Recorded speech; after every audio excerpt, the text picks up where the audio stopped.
1987, si Presidente Cory, nire-establish yan. At inilagay nga sa Administrative Code of 1987. At ang mga miyembro niyan, kasama ang Vice Presidente.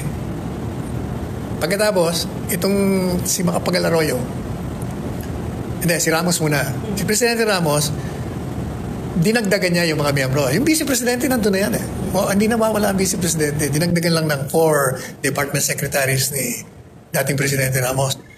Pagdating kay President Cory, 1987, binalik yan. Pagkatapos, kung matatanda mo, si Presidente Duterte, noong 2016, nagkaroon ng National Security Council. Kalaban niya si Leni Robredo. Pero ginawa niya ang miyembro ng kabinete, inimbitan, pumunta ron with the 4 living presidents. Sino ba mga nandun? Aquino, Ramos, Arroyo, and sino pa isa? FBR. O, yung 4 na yun, plus yung Vice President. O, madali sabi, natatawa ko, kaibigan tayo pero yung isang cabinet member niya, sabi niya, alam mo, it's the President's discretion power to reorganize. And we've been reorganizing this. Akala mo, alam na natin yun. Pero sagutin mo ako. The reorganization has been, I think, 4 times. But never sa reorganization na tinanggal ng Vice Presidente. For 74 years, nandun ang Vice President sa National Security Council.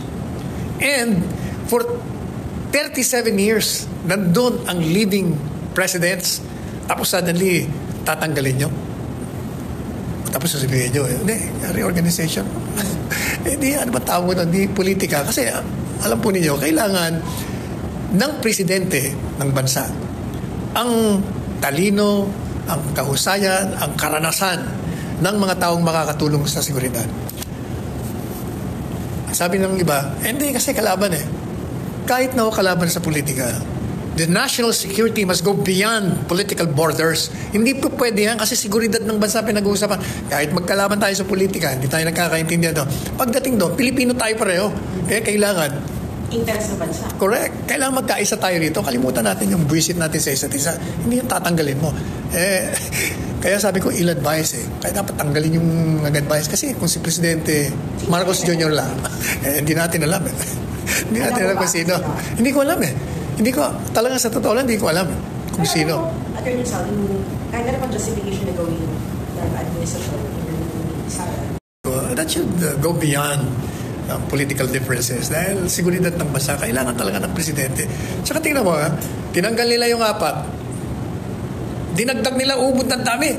Pati yung mga yung anti-Duterte forces, pati yung mga chairman, si congressman, mga with regards dyan.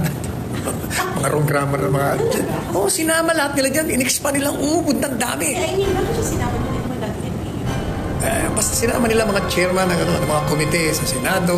Mabuti na doon si Bato. Nandun din niya, nandun si Bongbong.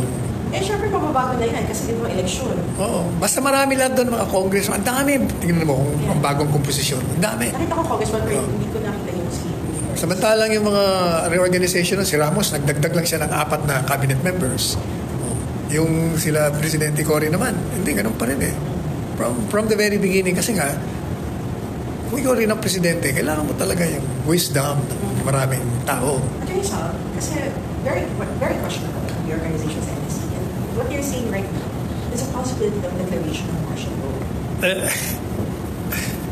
And the members dun sa NSC, ibig sabihin sila yung mag-inas ka mag-declare ka na, mag-declare ka. Saan mo pa pinapapunta eh.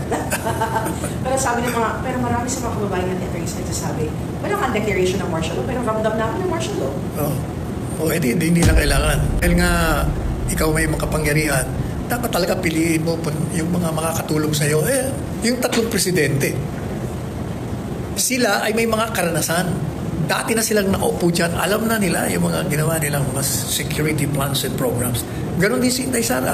Hindi ba si Inday Sara nga, kita mo yung security sa Davao, nagawa niya ng paraan yun. Pati itong nasa Department of Education siya, talagang gusto niyang sirain ng mga puwersa laban sa Estado, yung makakatulong sa'yo. Yung mga away-away nyo, after all, dati naman kayo sweethearts, political sweethearts. Wala yung kalimutan. Kalimutan nyo na muna yan. Basta seguridad ng pinag-uusapan, tayo sama-sama tayo. How to embarrassingly walk away from your impeachment plot? What's your take on that? Well, yung unang na-foil, I agree with that. Foil talaga kasi hindi natuloy.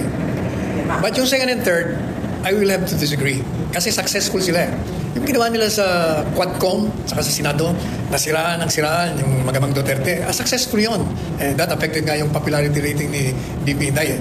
Kahit na konti, bumagsak pa rin siya. Maraming napaniwala doon. Yung pangatlo, ano yung pangatlo niya? Yung impeachment. Hindi tayo nakakasiguro. Isa gaya na sinabi ko. Manalo sila kay hindi dyan. Siniraan nila. Kaya successful din sila doon. Sinisiraan talaga si Inday Sara. Pagdating naman doon sa conviction, makukuha ba nila yung 2/3 vote? Palagi ko naalala yung corona Sabi ko nga doon sa kausap kanina abogado, yung corona, walang basis yun No basis at all constitutionally. Pero pagdating ng butuan, yung mga senador, na alam natin na supposedly mag-a-absuelto, biglang nag-convict. Dahil lang, sangayon doon sa isang senador, nakatanggap sila ilang milyon yun? 50 million ba yun? Parang allowance sila doon sa loob ng Kongreso magagamit nila sa mga distrito nila. Yun. Kaya hindi tayo nakakasiguro. Kaya tama si Bumi Tiglao in the sense na talagang yun ang mga pagtatangka. Successful din siya sa una. Yung pangalawa, successful din sila. Siniraan nila ng siniraan. Yung pangatlo, ganun din. Siniraan pa rin ng siniraan. So are we expecting that? Of course, election season after this out. Sasakit ng mga politiko yung impeachment. Definitely. Yung sinasabi niya na ayaw nilang gamitin ng impeachment kasi baka magaling ng tao. Naku! Kung totoo yan, di sana hindi na sila nagpakitang gilas ng mga kalokohan nila sa impeachment ay doon sa Quad Committee. The same people will use that. Kasi nga, sabi nga nila, bad publicity is still publicity. Media management. Talagang naman sila ng balita. Mapakitang gilas sila kahit nakakahiya. Ganun talaga. Wala naman silang ganun. Yeah. Hindi wala kang kanta sa walang hiya kayo sa akin. Meron. Ako gagawa. Walang hiya talaga kayo.